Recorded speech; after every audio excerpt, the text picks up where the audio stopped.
Les délais de livraison sont un autre facteur important dans la gestion des stocks. Il y a deux façons de regarder le délai de livraison. On peut regarder le délai qui a été promis par le fournisseur. Ça, c'est une chose. On va vouloir aussi mesurer le délai réel que le fournisseur nous donne sur chacun de nos articles. En pratique, on va vouloir avoir les deux valeurs du délai de livraison. D'une part, on va pouvoir faire une comparaison entre le délai promis et les délais livrés par le fournisseur, et ça va nous permettre d'évaluer la performance de notre fournisseur. D'autre part, d'un point de vue gestion des stocks, on va vouloir calculer les paramètres de gestion des stocks en fonction du délai réel. C'est ça qu'on a en pratique. Alors, le stock de sécurité va être en lien avec le délai de livraison qu'on a du fournisseur réellement. Alors, plus le délai est long, plus on va devoir garder un stock de sécurité important.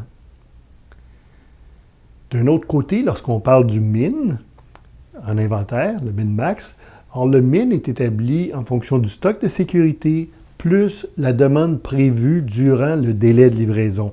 Alors, encore une fois, il faut que je connaisse mon délai de livraison pour déterminer mon min. Le délai de livraison se calcule sur un historique de réception des stocks. Alors, combien de fois j'ai reçu ce stock-là pour chacun de mes fournisseurs, pour chacun des modes de transport.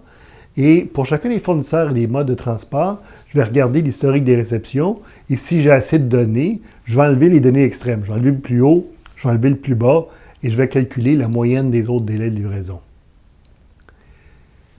Ça, c'est le délai de livraison du fournisseur. On a aussi des délais de livraison internes. Alors, combien ça nous prend de temps pour émettre la commande?